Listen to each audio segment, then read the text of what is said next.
If you don't bring your family to the gala, Clara, you can kiss the merger goodbye." The words landed like a sucker punch.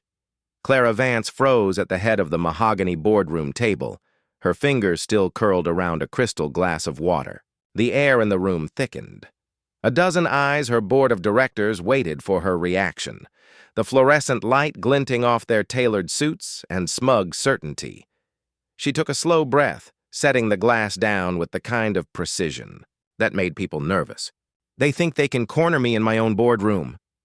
"What exactly are you implying, Lawrence?" she asked, her voice low and dangerous.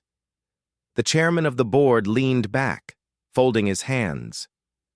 "The gala is about public image.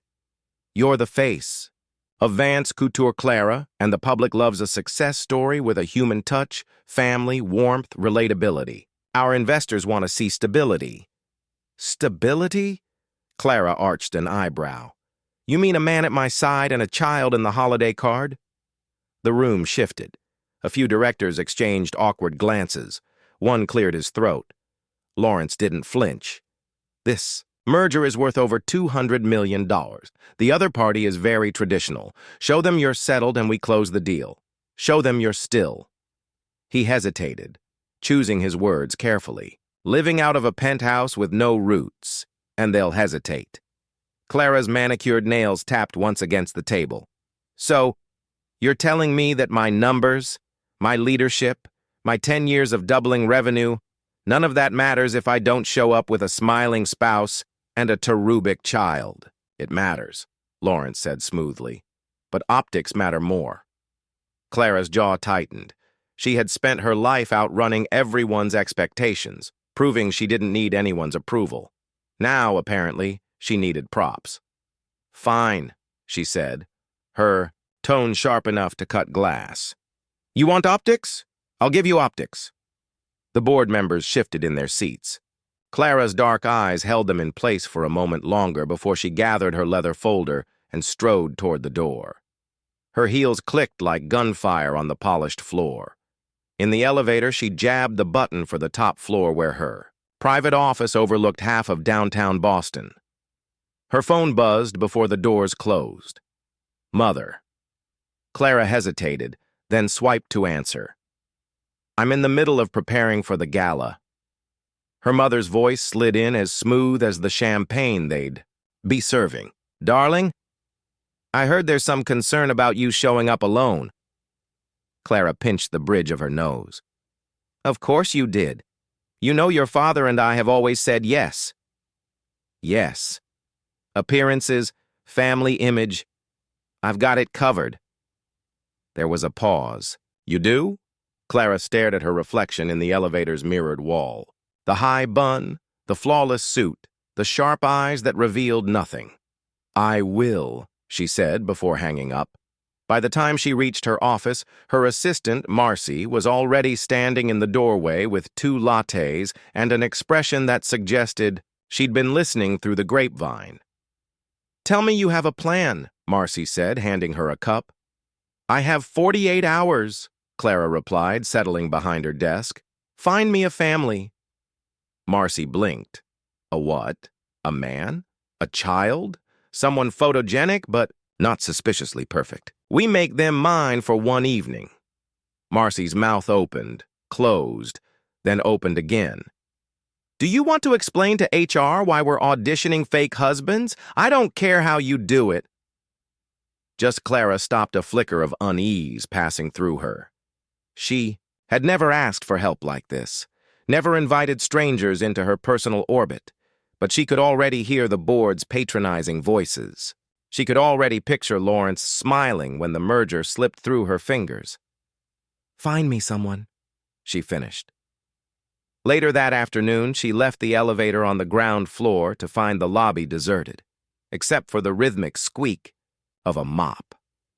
Daniel Hale was working the far end of the marble floor back, bent slightly, his Navy janitor's uniform pressed but faded at the elbows. His movements were unhurried, deliberate, the kind of pace that came from years of making things, spotless while no one noticed. A small figure darted around him, chattering a mile a minute. The girl, 7, maybe 8, had a mass of light brown curls tied in a messy ponytail and was wearing a bright yellow raincoat despite the clear skies outside.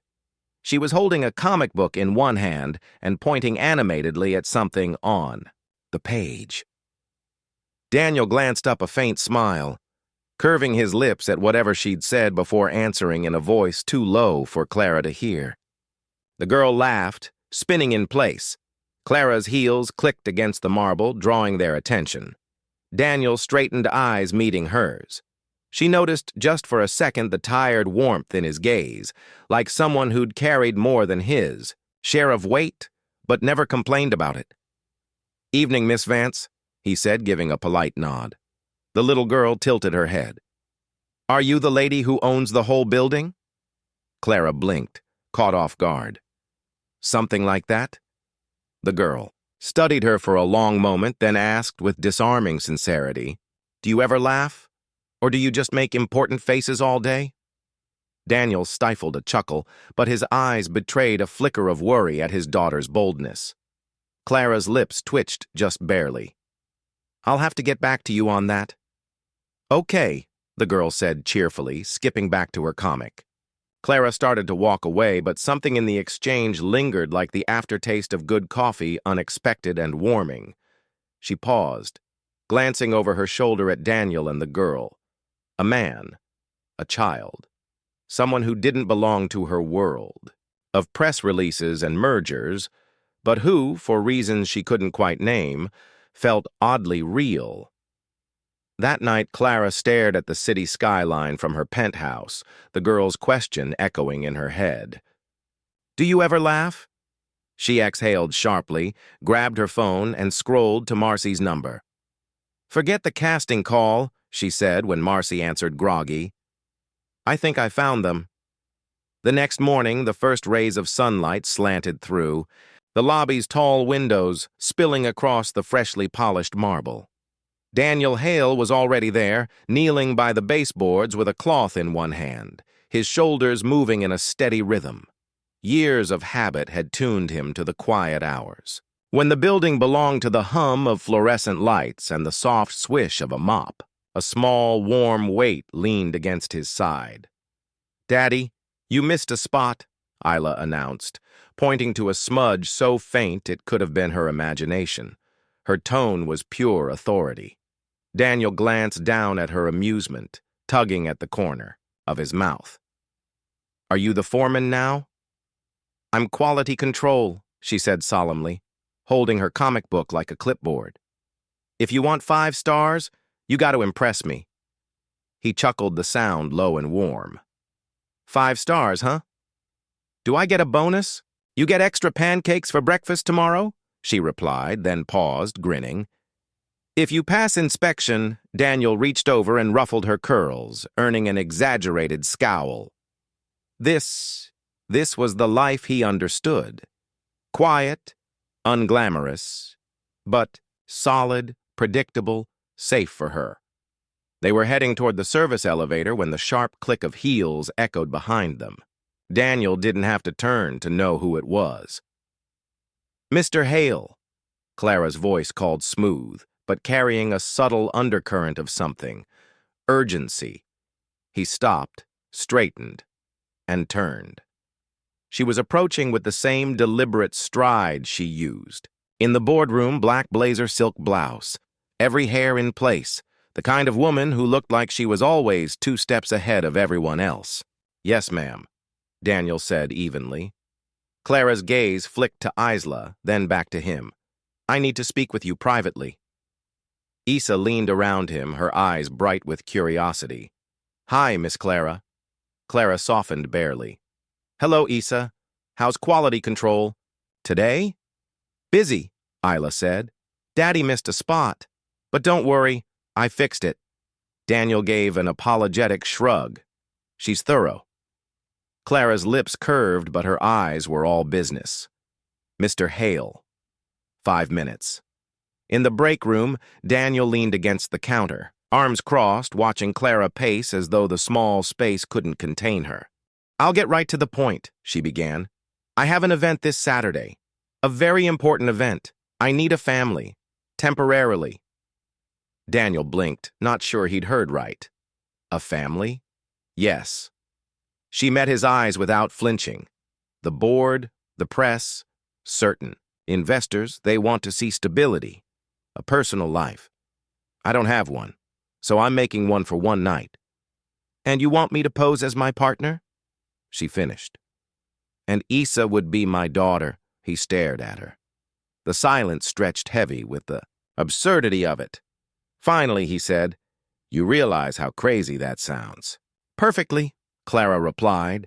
"But I don't have time to care about crazy. I have 48 hours and I need people I can trust to pull this off." Daniel's brows drew together. "Why me? You've got an army of PR people who could stage this with models." She hesitated. "Because they'd look like models. Too perfect, too fake. You don't."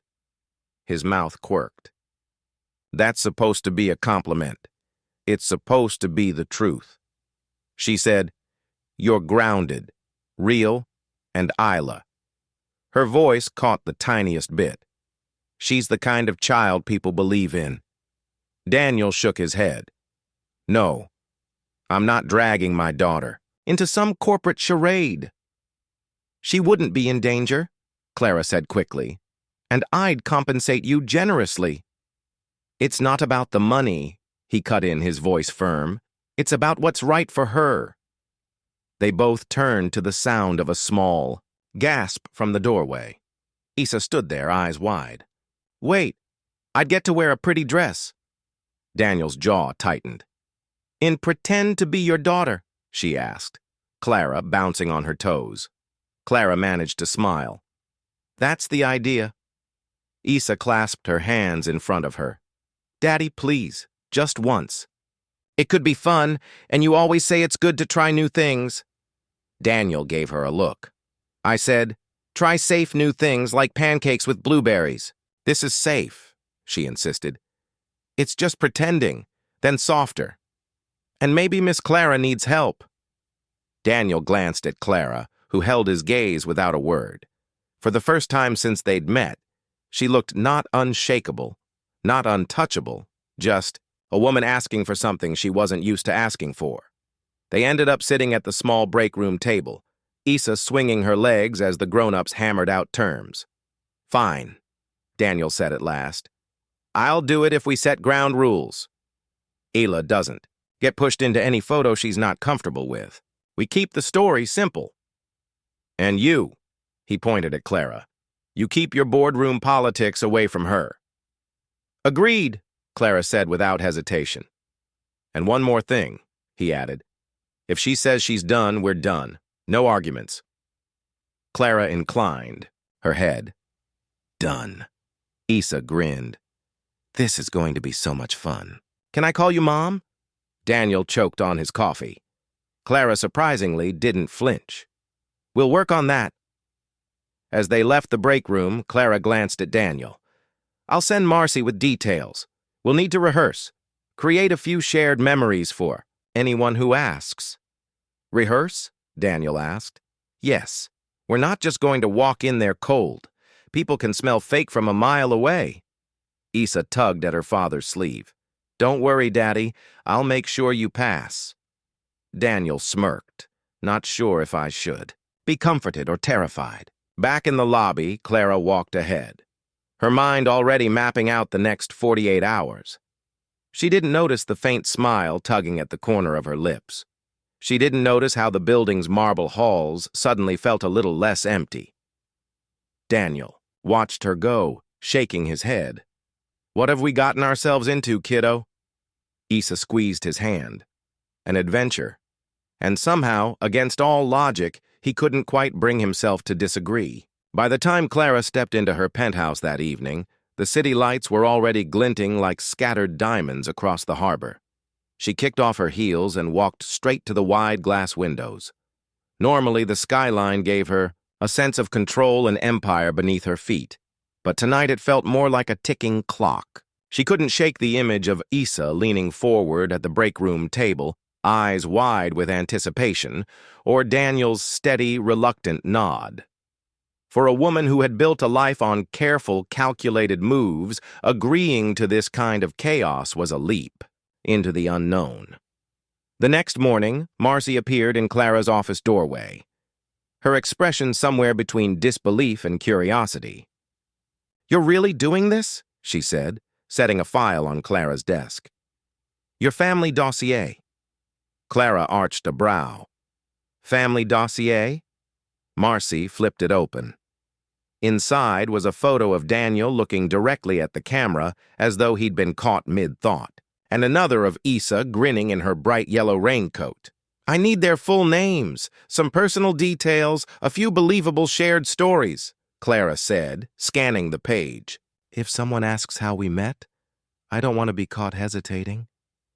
"You mean how you met the janitor who's now your fiancé, Marcy?" Deadpanned. Clara didn't even look up. Exactly. 2 hours later, she was in the modest break room again. Daniel was at the counter pouring coffee into a paper cup. Issa was perched on a stool, legs swinging, sipping hot chocolate with tiny marshmallows bobbing on top. "You're early," Daniel said, glancing at the clock. "We have work to do," Clara replied, setting her leather folder on the table. "If we're going to convince a ballroom full of investors and press that we're a family, we need a history." Issa raised her hand. "Can I make up the story?" Daniel groaned. "That's not how this works, kiddo." Clara leaned forward. "Actually, Issa, you might be the key. People believe children, and you're very convincing," Isla beamed. "See, Daddy, she gets it." They spent the next hour sketching out their origin story. "Okay," Clara began, pen poised over a notepad. "How did we meet?" "Laundry room," Isella suggested. "You were lost and Daddy helped you figure out the machines."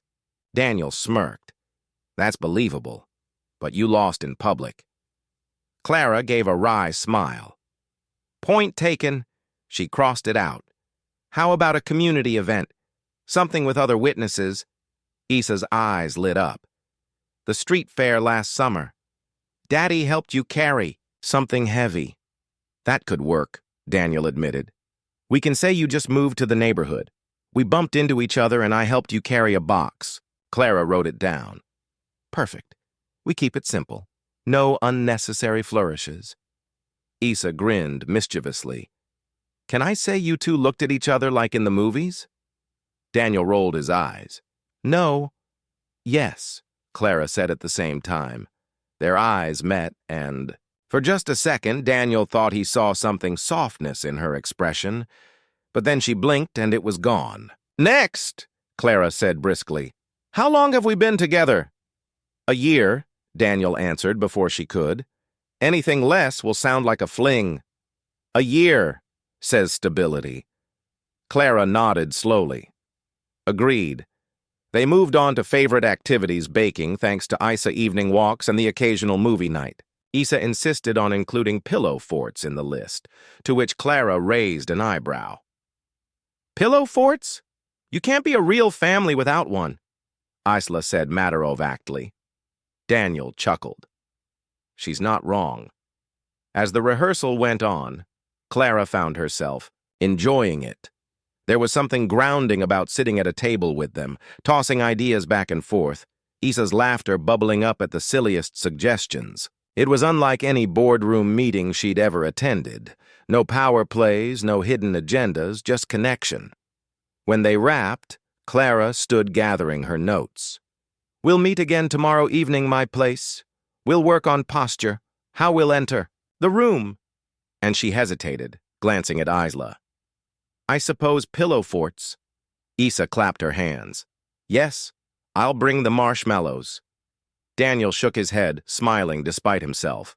"You're creating a monster." That night, Daniel stood in the doorway of Issa's small bedroom, watching her arrange her stuffed animals in a neat row. "You're excited about this?" he said quietly. "It's an adventure," she replied, tucking in a worn-out teddy bear. "Besides, Miss Clara seems lonely." Daniel leaned against the frame. "What makes you say that?" Issa shrugged. She has a big smile, but she only uses it when she has to. Not like you do when you're happy. He thought about that long after he'd kissed her goodnight. Meanwhile, in her penthouse, Clara sat at her kitchen counter with a glass of wine flipping through the pages of their family file. Every detail was tidy, believable, and yet it was. Voice she kept hearing. She seems lonely. Clara set down her glass and stared out at the city again. The skyline looked the same as always, but for the first time in years, she felt the faint stirrings of something unfamiliar. Anticipation. By Friday, their second rehearsal was set. Clara's apartment buzzed with a different kind of energy, less sterile, more alive. Ella darted from room to room, marveling at the floor-to-ceiling windows, while Daniel followed, hands in his pockets, taking everything in with quiet observation. "All right," Clara said, motioning for them to join her in the living room. "We practice walking in together, greeting people looking natural, no stiff smiles." Daniel gave her a half-smile. "You might need to define natural for me." "Just don't overthink it," she said. "Look at Isla like she's the best thing in the room. That part shouldn't be hard." He glanced at his daughter, and the look in his eyes made Clara's chest tighten unexpectedly. They walked through the entrance scenario 3 times. The first was awkward, the second less so, and by the third, Clara realized she was actually smiling. Not the careful camera-ready curve she'd perfected for years, but something real. As they wrapped up, Isa threw herself onto the couch. "I think we're ready." Clara exchanged a look with Daniel. "We'll see." She picked up her folder, tucking it under her arm. "Tomorrow night we make them believe." Daniel nodded, but his voice was steady. "Or maybe we just show them who we are for one night, even if it's pretend." Clara didn't answer, but the thought stayed with her long after they left. Saturday morning broke crisp and clear, the kind of Boston winter day where the air carried the scent of snow, but the sun fought to keep its promise. Clara stood in the middle of her penthouse living room, a space usually so immaculate it could have been staged for a magazine shoot. Today it looked different. A coffee table had been pushed against the wall, cushions from her Italian leather. Couch lay scattered across the floor. A mixing bowl, a whisk, and an open bag of flour occupied her pristine marble counter. This was what happened when she let Daniel and Etha in. She heard them before she saw them. Alla's laughter ringing through. The hall. Daniel's low murmur in reply. Then they appeared, Isa wearing an apron twice her size, her curls dusted in flour like she just walked through a snowstorm. Daniel trailed behind, sleeves rolled up, holding a tray of unbaked cookies. "Quality control is here," Daniel announced with mock gravity. Isa hopped forward, lifting the tray so Clara could inspect it. "They're perfect," she declared, "because I made them. Daddy only helped a little." Clara arched an eyebrow, glancing at the uneven shapes. "They're unique." "They're home," Daniel said, simply setting the tray down. Something in the way he said it made her pause.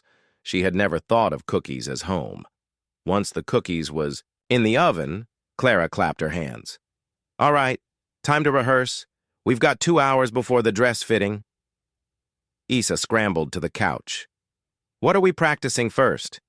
"Smiling, waving, or the grand entrance where I spin around in my dress." "We're starting with the story," Clara said, sitting opposite her. "How we met. Our first date. Favorite things to do as a family. You'll need to answer questions naturally without looking at me for permission." "Easy," Isa confidently. "We met at the street fair when Daddy helped you carry a heavy box." Clara nodded. "And our first date?" Daniel smirked. "If we're going for believable, maybe coffee at that corner cafe on Timon, not a 5-star restaurant." "That works," Clara agreed, jotting it down. "What did we talk about?" "Books," Isa blurted. "Daddy talked about fixing cars and you talked about designing. Dresses. And then you both laughed because Daddy doesn't know what tulle is." Daniel grinned. "Still don't." Clara surprised herself by laughing. Really laughing. and Issa's face lit up like she just scored a win. Next came the walking practice. Clara instructed, "We'll enter with me in the middle. Daniel, offer your arm. You're my partner. Issa, you'll hold my other hand." We walk slowly like we belong there. They tried once. It was awkward. Daniel's long stride made Isla skip to keep up, and Clara's heels clicked too sharply again. Clara said by the third attempt, they moved almost in sync. Daniel's arm was warm under Clara's hand, steady grounding. Issa swung her free arm, slightly humming under her breath. Clara realized she was smiling again without meaning to. During a break, Clara fetched glasses of water. Daniel leaned against the counter, watching Issa chase a dust mote in the sunlight. "You've got away with her," Clara said quietly. "She's my whole world," he replied without hesitation. "When you're raising a kid alone, you either learn patience or you lose them. I'm not about to lose her." Clara set the glasses down, her voice softer than she intended. "I wouldn't know what that feels like. My parents raised me with distance, expectations instead of affection." Daniel studied her for a moment. "Maybe this isn't just rehearsal for you." She met his gaze, a flicker of something unguarded in her eyes. Maybe not. The timer dinged and Isla dashed to the kitchen. Clara followed, half expecting disaster, but the cookies were golden and surprisingly intact. Issa arranged them on a plate with a flourish. "First we eat," she announced. "Then we build a pillow fort." Clara blinked. "We what pillow fort?" Isla repeated, already pulling cushions from the couch. Daniel shot Clara a mock, apologetic look. "It's non-negotiable." 10 minutes later, Clara found herself inside a makeshift fortress of blankets and pillows. Issa wedged between them, holding a flashlight like. They were telling ghost stories. This, Issa said solemnly, is what families do not just smile for cameras. They make forts and eat cookies inside. Clara glanced at Daniel over Issa's head. He was smiling. That quiet, patient smile again, and for a moment the whole charade felt less like an act. When the afternoon sun began to fade, Clara helped Isla into her coat while Daniel gathered their things. "Tomorrow's the real deal," she told them. "Remember, calm, natural, confident," Isla grinned. "We'll be perfect, right, Daddy?" Daniel chuckled. "We'll be us. That's better than perfect." As they stepped into the elevator, Clara stood in the doorway, watching the doors close. For years, she'd built walls around her life, keeping everything and everyone in their place. Now a janitor and his daughter had walked right through them, and somehow she didn't mind at all. The lobby of the Marriott Grand shimmered under chandeliers the size of small cars, the air thick with the mingled scents of polished marble, expensive perfume, and expectation. Outside, limousines glided up to the entrance in an unbroken line, their passengers spilling out in tuxedos and sequined gowns. Clara stood near the revolving door, her posture impeccable, her gown, a deep emerald silk that hugged her figure and caught the light with every move. She was a master at this kind of stage. But tonight was different. Tonight, she wasn't just Clara Vance, CEO of Vance Couture. Tonight, she was part of a family. Beside her, Daniel adjusted the cuffs of his borrowed tuxedo. It fit well better than she expected. And yet he still looked like the man who fixed things with his hands and didn't mind a bit of dirt under his nails. Issa stood between them in a cream-tulled dress with tiny satin shoes, her curls brushed, but still rebelliously free. "You look like a princess," Clara told her. Issa grinned. "And you look like the queen." Daniel chuckled softly, then leaned toward Clara. "Ready for this?" She glanced up at him. "No, but we're doing it anyway." They walked in together exactly as they'd practiced, Clara in the middle, Daniel offering his arm, Issa holding her other hand. Cameras flashed almost immediately, the staccato bursts of light like firecrackers. "Clara, over here. Who's your guest? Is that your fiancé? Clara kept her smile measured, nodding toward the reporters but never breaking stride. Daniel, for his part, seemed entirely unfazed, his gaze steady, protective every step matching hers.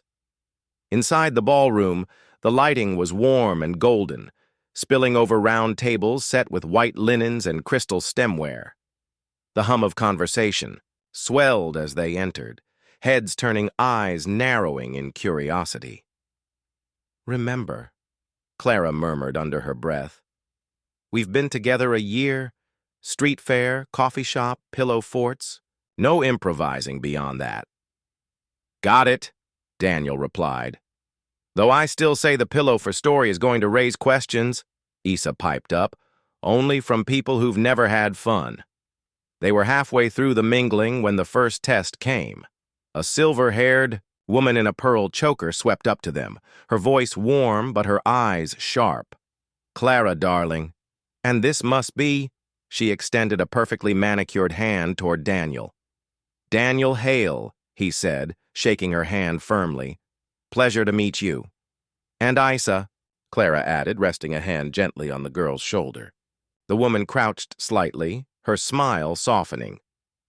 "Aren't you just lovely?" "How old are you, 8?" Issa said. "But Daddy says I'm an old soul." The woman laughed. "Well, I should say so." Clara felt the moment tilt in their favor, and then the woman's eyes flickered just for a second to Daniel's shoes. Perfectly shined, but not the kind that came from a luxury boutique. Later, as they made their way toward their table, a man in a navy suit intercepted them. Clara recognized him immediately.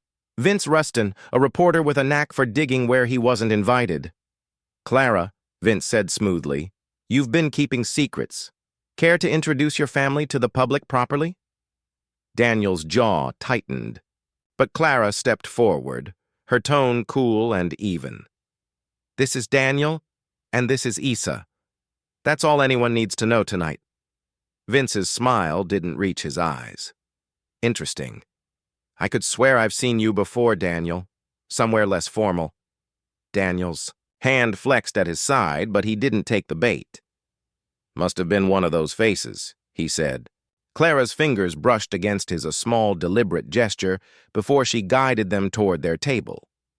The dinner passed in a blur of speeches, polite laughter, and the occasional clink of champagne glasses.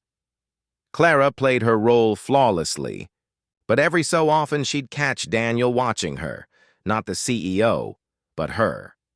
Then came the charity auction. Clara hadn't planned for Isla to be on stage, but the host called for any young guests to help display the auction items.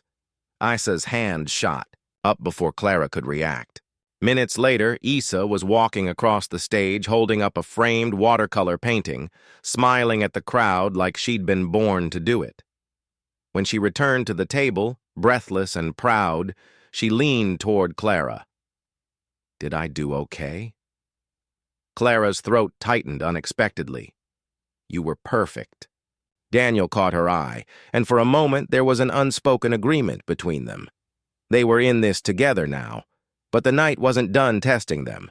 As they stood near the exit waiting for coats, Clara overheard two guests whispering, "Just a few feet away. That's him. The janitor from her building. Impossible. Look at him in that tux. I'm telling you, I've seen him mopping floors." The words were meant to be hushed, but in the acoustics of the marble foyer they carried. Daniel's shoulders tensed. Clara's pulse spiked. She turned, locking eyes with the two men. "Is there something you'd like to say to me directly?" They faltered, under her gaze, muttering something about misunderstanding before slipping away. Daniel exhaled slowly, but his voice was quiet when he spoke. "You don't have to fight my battles." Clara's reply was immediate.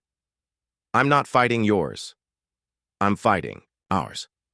Outside, the cold air bit at their cheeks as the valet brought the car around. Issa climbed into the back seat, chattering about the dessert table. Daniel hesitated before getting in. "You know, this won't stop here. Someone's going to dig. They'll find out who I am." Clara met his gaze, her voice firm. Then we'll handle it. Together. For the first time all night, Daniel's guarded expression softened. Careful, Clara. You almost sound like you mean that. She smiled faintly, settling into her seat. Maybe I do. The city lights blurred past the windows as they drove away the night, leaving them with more questions than answers, and an unspoken understanding that whatever this was, it was no longer just pretend. The first sign came the very next morning. Clara was halfway through her espresso when Marcy stepped into her office phone in hand, her face tight. It's starting, she said. Clara set the cup down slowly. What's starting? Marcy placed the phone on the desk and hit play. A grainy cell phone video filled the screen last night's gala foyer, Clara and Daniel waiting for the valet. In the background, the two men's voices rang clearer than she remembered. That's him, the janitor from her building. Impossible. Look at him in that tux. I'm telling you, I've seen him mopping floors. The clip ended with Clara turning sharply toward them. The camera caught her glare and Daniel's clenched jaw before cutting off. Beneath the video, the caption read, CEO's mystery date from mop to merger. By noon, 3 gossip blogs had reposted it. By 2 business news sites had picked it up, turning it into a human interest headline with a sneer hidden between the lines. At 3:15, her phone lit up with Lawrence's name. Clara, he said without greeting. I assume you've seen the coverage. I have. This merger is fragile enough without you inviting a PR circus. You need to control the narrative. Her voice cooled, meaning you either make it clear this was a publicity stunt, or you step back from public appearances until the noise dies down. Investors don't like uncertainty. Clara's fingers curled on the desk. What they like or don't like isn't going to dictate my personal life. Everything you do is the company's life, Lawrence snapped. Don't forget that. She hung up without a goodbye. Downstairs, Daniel was pushing his mop bucket into the service hallway when he heard the voice. Hey, Hale, one of the younger maintenance guys called. Didn't know you were dating royalty. Daniel kept moving, but the man chuckled. Better watch yourself. People like her don't stick around for the janitor, not unless they need a good photo. Daniel parked the mop, turning slowly. You done? The man lifted his hands and mocked surrender, just saying, Don't get too comfortable. Daniel walked away without replying, but the words followed him all the way to the next floor. That evening, Clara found herself outside the service exit, the cold air stinging her cheeks. Daniel emerged a moment later, carrying his jacket over one arm. You've seen it? She asked. Hard to miss. His voice was even, but there was a distance to it. They're twisting the story. He met her gaze. It's not a story to me. It's my life, my job, my kid. I know. Do you? He stepped closer. Because for you, this is about headlines. For me, it's about whether the parents at Issa's school look at her differently, whether the people I work with think I'm chasing something. I'm not. She held his eyes, fighting the instinct to argue. Daniel, I didn't bring you into this to humiliate you. He exhaled a slow, weary breath. Maybe not. But you did bring us into it without knowing what it might cost. The silence stretched between them until the door behind Daniel banged open. Issa peeked out her curls, peeking from under a knitted beanie. Hi, Miss Clara, she said brightly, then caught the tension in the air. Did I interrupt? Clara forced a smile. Not at all. How was your day? Daddy picked me up early, she said proudly. We made grilled cheese. Daniel touched her shoulder. Come on, kiddo. Let's get home. They walked away together, and Clara watched them go, a hollowness settling in her chest. For the first time, she wondered if she'd built a situation that could collapse faster than she could repair it. 2 days later, the whispers had hardened into headlines. From boardroom to broom closet, one tabloid Jared. Another ran a side-by-side photo, Daniel at the gala. Daniel in uniform with the caption, "Which is the real Mr. Advance?" Marcy stormed into Clara's office. "We can spin this," she said. "Talk about you connecting with real people. Make it an inspirational angle." Clara shook her head. That turns him into a prop again. "I'm not doing that." Marcy hesitated. "Then you need to talk to him before this does permanent damage." That night, Clara went to the garage where Daniel sometimes worked after hours repairing neighbors' cars for extra cash. She found him under the hood of a rusted pickup, sleeves rolled up, grease streaking his forearms. He didn't look up. "If you're here to check on your investment, you're in the wrong place." "I'm here because I owe you an apology," she said. That made him straighten rag in hand. "For what?" "For not thinking far enough ahead. For assuming I could control how people saw you. For not realizing how much this could hurt you and Issa." He studied her for a long moment. "You can't control what people say, Clara. You can only decide what's worth standing in front of." She stepped closer. "Oh, and you? Are you willing to stand in front of this with me?" Daniel's jaw tightened. "Not if it means Issa gets caught in the crossfire." From the corner, a small voice spoke up. "Crossfire means fighting, right?"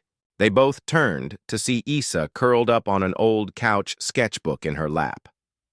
"I don't like fighting," she added softly. Clara crouched beside her. "Neither do I." Isela tilted her head. "Then maybe we just be a family in places where people can't ruin it, like the kitchen or the park or pillow forts."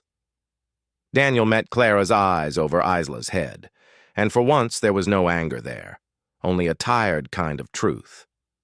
When Clara left the garage that night, the cold wind cut through her coat. But something else lodged deeper.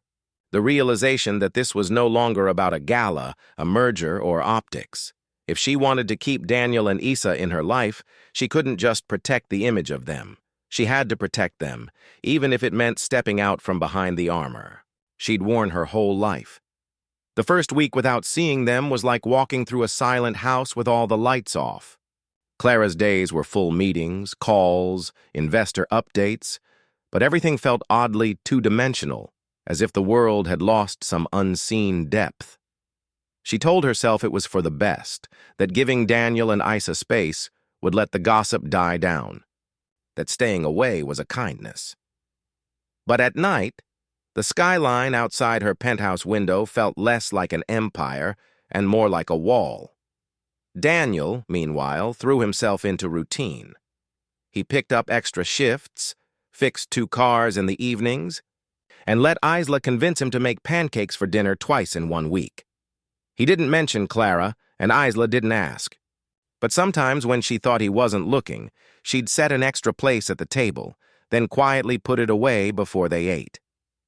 It was Thursday when Clara finally heard her mother's voice on the phone again. "You've gone quiet, darling," her mother said. "Too quiet." "I've been busy," Clara replied, staring at the glass of water on her desk. "With work, or with licking your wounds?" Clara's lips tightened. "If this is about the press, it's about you," her mother cut in. "You've spent your whole life curating distance. And now the first time you let someone in, you let them slip out the door without even trying to hold on." Clara swallowed. "You make it sound easy." "It's not easy," her mother said, "but it's worth it." The next morning, Clara found herself walking into the small coffee shop on Tamont, the one they'd picked for their origin story. She ordered a cappuccino and took the corner table. It felt absurd sitting there alone, pretending she hadn't hoped they might walk in. By the time she left, she knew 2 things. 1, the coffee was still excellent, and 2, she couldn't keep doing this half-life of almost. That evening, Daniel was closing up the garage when his phone buzzed. It was a text from Clara. "I don't want space if it means losing you. Can we talk?" He stared at it for a long moment before typing back. "Talking isn't the hard part. Listening is." she replied almost instantly. Then let's try both. The next day, she came to the building just before his shift ended. He was wiping down the mop handles in the supply room, and for a moment, she simply watched him, sleeves rolled up, hair falling slightly into his eyes, moving with the unhurried precision of someone who did things right the first time. "You clean like it matters," she said quietly. He looked up. "It does matter." She stepped inside. "So does this." Daniel leaned against the counter, arms folded. "If you're here to talk, say it plain." Clara took a breath. "I was wrong. I thought if I kept you close but under control, I could keep you safe from all of this. But that's just another way of keeping distance. And distance is what you're good at," he said, not unkindly. "Yes," she admitted, "but I don't want to be good at it anymore." From the hallway came the faint sound of sneakers on tile. Issa appeared in the doorway, her backpack bouncing against her side. "Hi, Miss Clara," she said, surprised but smiling. "Hi, Issa." Clara hesitated, then crouched so she was eye level. "I've missed you." Issa studied her face for a moment as if deciding whether to believe her. Then she said simply, "We still have marshmallows in the cupboard." Daniel's brow furrowed. "Marshmallows for pillow forts," Issa said, as though it were obvious. They ended up back at Daniel's small apartment that evening.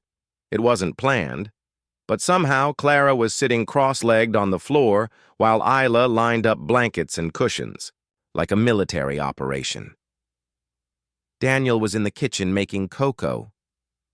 "You're really coming back?" Issa asked without looking up. "If you'll have me," Clara said. Issa grinned.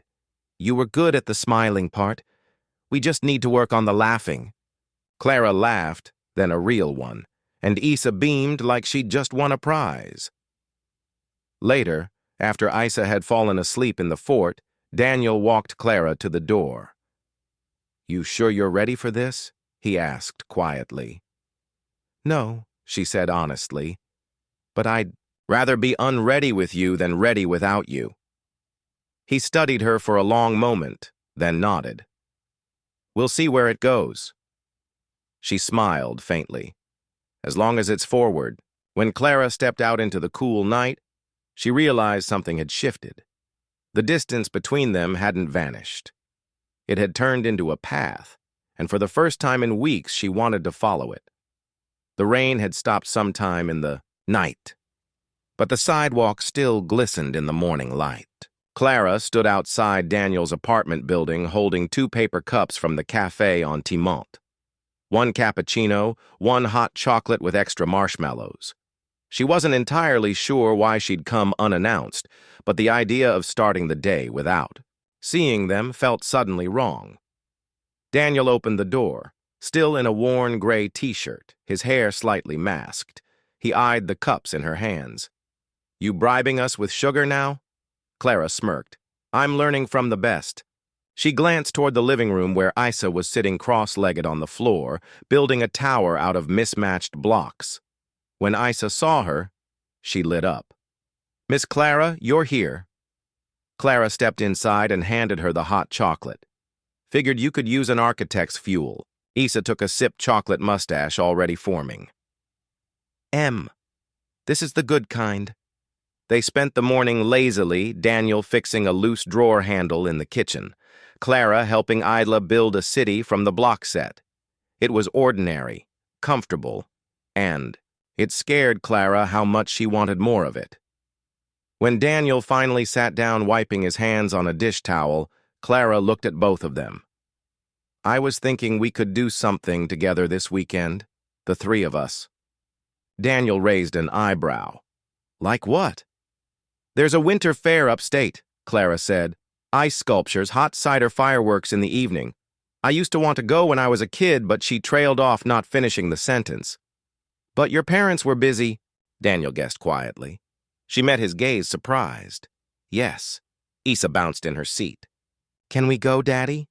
Please. I've never seen ice sculptures." Daniel hesitated, looking between his daughter and Clara. "It's a long drive." "I'll handle the driving," Clara said quickly. "And the hotel and anything else we need?" Daniel's voice was steady. "It's not about the cost. It's about what it means." Before Clara could respond, Issa spoke, her voice soft but clear. "It means we're together, that's all."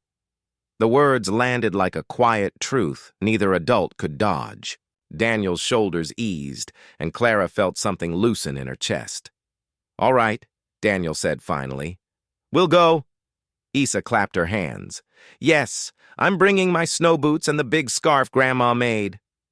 Clara smiled, feeling the first flicker of real anticipation in weeks. Saturday morning, the sky was pale and bright, promising cold but fair weather. Clara picked them up in her SUV, the back seat already stocked with blankets and snacks. Issa climbed in, chattering about all the things she wanted to see: the ice, castle, the giant snowflake, and maybe a pony if they have one. Daniel buckled her in, then slid into the passenger seat. "You really packed half a kitchen in here?" he said, eyeing the cooler. "I like to be prepared," Clara replied. "For what?" "For anything." The drive was long but easy. Daniel told stories about Isla's first snow day, about the time she tried to help shovel the driveway and ended up building a snow fort instead. Clara shared her own rarer memories the year. She'd begged for a sled and got a silver music box instead, her parents calling it more refined. Issa, sandwiched between them in conversation, asked questions that made them laugh and pause in equal measure. "Miss Clara, do you have a favorite smell?" Clara thought for a moment. "Fresh-baked bread." Daniel smirked. "Funny, I'd have guessed new leather." "Maybe both," Clara admitted. By the time they reached the fairgrounds, the world was dusted in white, the air crisp enough to turn every breath into a puff of smoke. Strings of lights crisscrossed above stalls, selling hot cider caramel apples and roasted nuts. Music drifted from a small stage where a folk band played their notes carried on the wind. Issa ran ahead to a row of ice sculptures: a dragon, a mermaid, a pair of swans with necks curved into a heart. She pressed her gloved hands to the ice. "It's so smooth." Clara watched her, then glanced at Daniel. "She's magic." Daniel's gaze stayed on his daughter. "Yeah, she is?" They wandered the fair together, Isola dragging them from one display to another, Daniel making sure she didn't slip, Clara laughing more than she realized. At one point, Issa insisted they all take a picture in front of the ice castle. "Come on, Daddy." "You stand here, and Miss Clara, you stand next to him. Closer. You're supposed to look like you like each other." Daniel's mouth twitched, but he didn't move away. Clara stepped closer, their shoulders brushing. For the briefest moment, the cold faded, replaced by a warmth she couldn't quite name. As dusk fell, the fair transformed. Lanterns glowed against. The snow, the air thick with the scent of cinnamon and woods. They found a spot near the main square, cups of cider, warming their hands as the first fireworks burst overhead in red and gold. Issa gasped, eyes wide. "It's like the sky is happy." Clara glanced at her, then at Daniel. His profile was lit by the flicker of the fireworks, and for a heartbeat she imagined this wasn't temporary, that they weren't pretending. When he turned to look at her, there was something unspoken in his eyes. Not an answer, but a question. And for once, she didn't feel the need to control it. That night, in the quiet of the hotel room, Clara watched Issa fall asleep, curled between them, her small hand resting against Daniel's arm. Daniel shifted slightly, careful not to wake her. "You know this doesn't make everything simple," he said softly. "I know," Clara replied, "but maybe it makes it worth figuring out." He didn't answer, but the faintest hint of a smile touched his lips. When Clara closed her eyes, she realized Issa had been right all along. It wasn't about where they were or what they were doing. It was about being together, and that was enough to start. The fair was at its most alive that evening.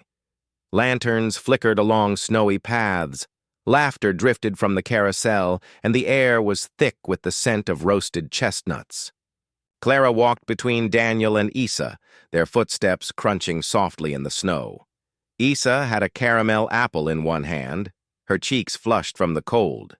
"Can we go see the ice maze before the fireworks start?" she asked, her voice bright with hope. Daniel glanced at Clara. "We've got 20 minutes." Clara smiled. "Lead the way, Princess Quality Control." The maze was larger than Claire expected, its crystalline walls glowing faintly under embedded LED lights. Children's voices echoed from inside, mixed with the occasional adult calling for their kids. Isa darted ahead, following the twists and turns, her giggle trailing behind her like a ribbon. "Stay where we can see you." Daniel called. "I will." She called back, her voice already around the next corner. Clara quickened her pace, but the next turn revealed only strangers. A flicker of unease tightened in her chest. Isa Daniel's tone was sharper now. He turned left. Clara went right. The maze split into 3 narrow corridors, each lined with icy walls too tall to see over. They searched for what felt like forever, calling her name, moving faster with each step. The crowd noise outside seemed muted, replaced by the hollow echo of their voices. Then Clara reached a dead end. "No, Isa." She spun back toward the main path, her heart hammering. Daniel's voice came from somewhere ahead, strained. "She's not answering." She wouldn't just. Clara stopped herself, shaking her head. "She knows better. Kids don't get lost because they want to," Daniel said, already moving again. They emerged from the maze into the main square, scanning the crowd. No caramel apple, no yellow scarf. Clara's breath came too fast, too shallow. "We need to tell security." Daniel knotted his jaw tight and took off toward the information booth. Clara followed, the fear building in her chest like a vice. When they reached the booth, Daniel gave a rapid description. 8 years old, curly brown hair, cream coat, yellow scarf, brown boots. Name's Isa Hale. The attendant picked up a radio. "Copy. All stations be on the lookout." Minutes dragged. Daniel paced, running a hand over his mouth. "I should have kept her closer. I should have stopped." Clara cut in her voice, low but firm. "We're finding her. That's all that matters right now." He looked at her, then something raw in his eyes. "If anything happens to her, nothing is going to happen," she said, though her own chest felt like it might cave in. She scanned the square. Again. Then her eyes fell on the main stage, where a man was introducing the next musical act. "A microphone." "Daniel," she said quickly. "The stage." He caught on instantly, and within moments they were climbing the steps. The stage manager looked ready to object until Clara handed him her business card and said, 2 minutes. Daniel took the mic, his voice steady but loud enough to cut through the crowd noise. "My name's Daniel Hale. My daughter Isa is missing. She's wearing a yellow scarf cream coat. If you see her, please bring her here." "Isa." His voice caught for a fraction of a second. "If you can hear me, stay where you are. We'll come to you." Clara stepped to the mic. "Sweetheart, it's Clara. I'm here too. We're not leaving until we find you." For a moment, the crowd noise dimmed, the music gone. Then, faintly, a child's voice carried from the left side of the square. Daddy Daniel's head whipped around. She was there, just beyond a row of market stalls, her eyes wide but dry. In an instant, Daniel was off the stage, weaving through the crowd. Clara followed her heels, slipping slightly on the icy ground. When they reached her, Isla threw her arms around Daniel's neck. "I couldn't find you. I tried to go back, but the ice walls." Daniel held her tighter, his face buried in her hair. "You're okay. You're safe. That's all that matters. Clara crouched beside them. You scared us, you know. Issa sniffled. I'm sorry. I didn't mean to. Clara smiled gently. I know. Let's just stick together from now on. They walked back toward the square, Daniel carrying Isla despite her protests that she could walk. Clara stayed close, her hand brushing the girl's arm every few steps, as if to reassure herself she was still there. By the time the fireworks began, they were standing side by side in the crowd, Isa nestled between them, her gloved hands in both of theirs. The sky lit up in bursts of gold and red, and Daniel looked down at Clara. Thank you for being there. She met his gaze always. For the first time, she realized she meant it. That night, back at the hotel, Ella fell asleep, quickly worn out from the day's excitement. Daniel stood at the window, watching snowflakes drift under the streetlights. Clara joined him, her voice quiet. You kept her safe today. He shook his head. We kept her safe. They stood there for a long moment, the silence between them no longer cold, but something closer to peace. The Monday after the winter fair felt different. Clara arrived at Vance Couture's headquarters earlier than usual, her heels echoing in the still hallway.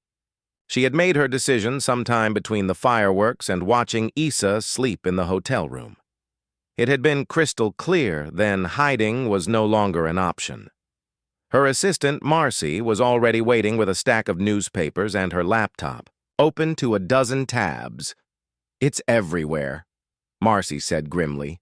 The fair pictures, the stage announcement, even a video of you holding Issa's hand while you two walked out. Headlines are all over the place. Half are heartwarming, half are not. Clara skimmed one front page. From CEO to stepmom, the story behind the mystery man. Another read is Vance Couture losing its edge or finding its heart. Marcy lowered her voice. The board called an emergency meeting. They're expecting you to walk in there and either distance. Yourself from Daniel or, well, you know, I know Clara said sliding the papers aside, but I'm not going to distance myself. Marcy blinked. I'm going to tell the truth, Clara interrupted. About Daniel, about Isa, about what they mean to me. By the time she entered the boardroom, every seat was filled. Lawrence sat at the head of the table, expression carved from stone. The murmurs died as Clara took her place. Clara Lawrence began. I trust you've seen the media coverage. The optics are optics. Clara repeated the word sharp. That's what we keep coming back to, isn't it? Not the truth, not the people behind the headlines, just how it looks. One of the directors leaned forward. You're aware that public perception affects our valuation. Yes, Clara cut in.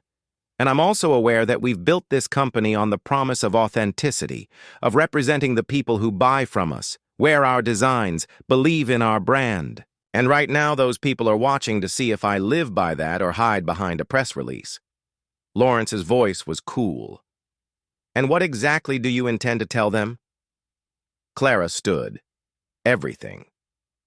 That afternoon, the press conference was called. Cameras lined the front row, their lenses trained on the podium. Clara stepped up the city skyline behind her through the glass wall. She didn't use the prepared statement Marcy had drafted. I know many of you have questions about the man and the young girl who've been seen with me recently. She began, her voice steady. His name is Daniel Hale. He's a janitor in the building where Vance Couture has its headquarters. The young girl is Issa, his daughter, and they are not part of some marketing stunt. They are part of my life. A murmur rippled through the room, but Clara didn't pause. I met them by chance, and what started as something temporary became something real. Daniel is one of the most grounded, decent people I've ever known. Issa is sunshine in human form. They've reminded me that there's more to life than deals and deadlines. That home isn't about a penthouse or a press profile. It's about who's sitting across from you at the dinner table. A reporter raised his hand. Miss Vance, Are you concerned about the impact this could have on the company's image? Clara met his gaze. I'm more concerned about the impact it would have on me if I let other people's prejudice decide who I keep in my life. Across town, Daniel was in the break room when the press conference streamed live on the small wall-mounted TV. A few co-workers turned to watch him, their expressions unreadable. On screen, Clara continued, "If this company stands for anything, it should stand for valuing people for who they are, not the job title on their name badge. That's what I stand for." Daniel didn't move, didn't speak, just stared at the screen, the rag in his hands forgotten. When it ended, one of the older custodians clapped him on the shoulder. "She's got guts, that one." Daniel managed a faint smile. "Yeah, she does." That evening, Clara's phone buzzed with a single text from Daniel. "We need to talk. My place."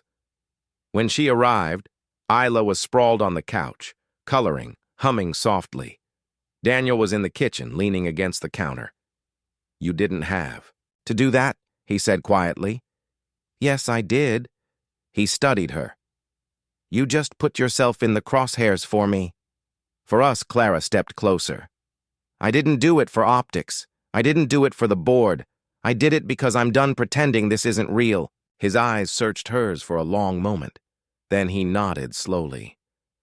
"All right. Then maybe it's time I stop pretending too." From the couch, Isa's voice floated over. "Does this mean we're having cocoa tonight?" Daniel chuckled. "Yeah, kiddo. Cocoa. For everyone." As Clara sat at their small kitchen table, steam curling from her mug, she realized something she'd never felt at a gala or in a boardroom. She was exactly where she wanted to be, and for once, she didn't care who was watching. Snow had begun to fall by the time Clara left the office that Friday evening, the city wrapped in a soft white hush.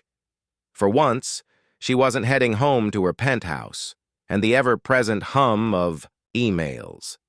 She was driving toward a small apartment on the other side of town, an apartment where the lights in the window made her think of warmth, laughter, and cocoa with too many marshmallows. When Daniel opened the door, the smell of something, baking, drifted out. "You're just in time," he said. "Isa's on a mission." From the kitchen came Isa's voice. "No peeking until the cookies are ready." Clara stepped inside, shaking snow from her coat. "I wouldn't dare ruin a mission." 15 minutes later, they were all at the table, the three of them, a plate of cookies still, warm in the center. Isa, beaming, pushed the plate toward Clara. "Taste test. You're the judge." Clara took a bite and smiled. "Perfect." Daniel raised an eyebrow. "Better than last time." She nodded. "Better than anything I've had in years." For a moment, the only sound was Isa's giggle in the soft patter of snow against the window. It felt easy. When the cookies were half gone, Isla hopped down from her chair. "Be right back," she announced and disappeared into her room. Daniel leaned back, his eyes on Clara. "She's been talking about you a lot." Clara's lips curved. "Good. Things, I hope." He hesitated, then said, "She said you make the world feel bigger and that you make me smile more." Something warm and sharp twisted in her chest. "That's the nicest thing anyone said to me in a long time." Daniel's gaze held hers. "Clara, this started as something neither of us planned, but somewhere along the way, it stopped being pretend."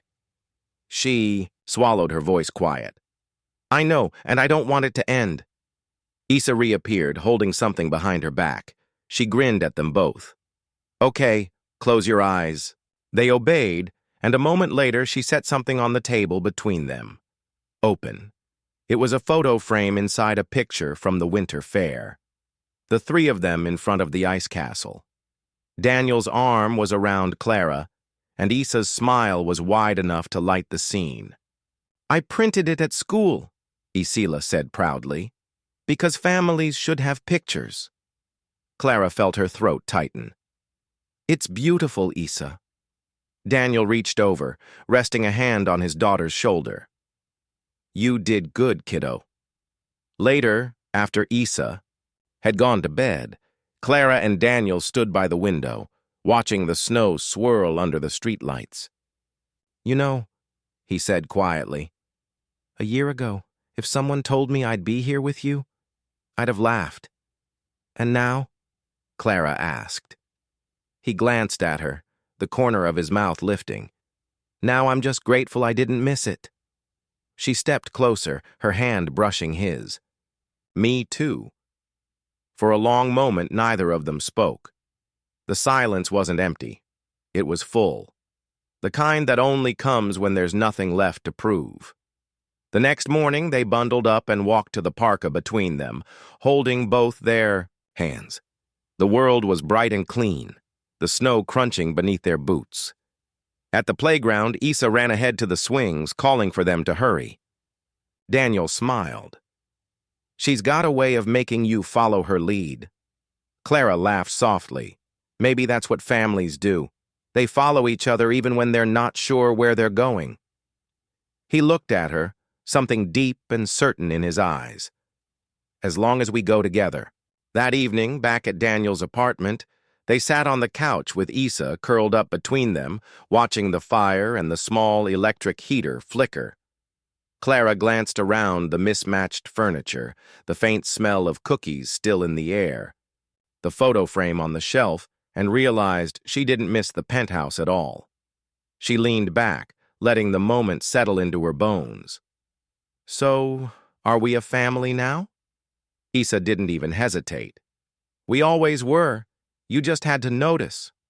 Clara laughed, but her eyes shimmered. Then I guess I finally did. Outside, the snow kept falling, blanketing the city in quiet. Inside, in that small apartment, 3 people sat close the glow of something rare and certain holding them together. It wasn't the life Clara had planned. It was better. And for the first time in years, she knew she was exactly where she belonged.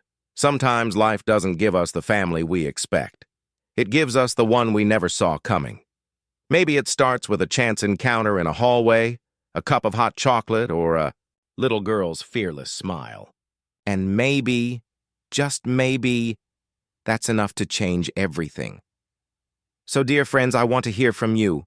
Where in the world are you listening from tonight? Share your thoughts, your favorite moments, or the times in your life when love and kindness surprised you. And if this story touched your heart, remember to subscribe so you won't miss the next one. Your support helps us keep telling stories that bring hope, warmth, and a little more light into the world. From all of us here, thank you for spending this time with me. Until we meet again in the next story, stay safe, stay kind, and never stop believing in the magic of connection.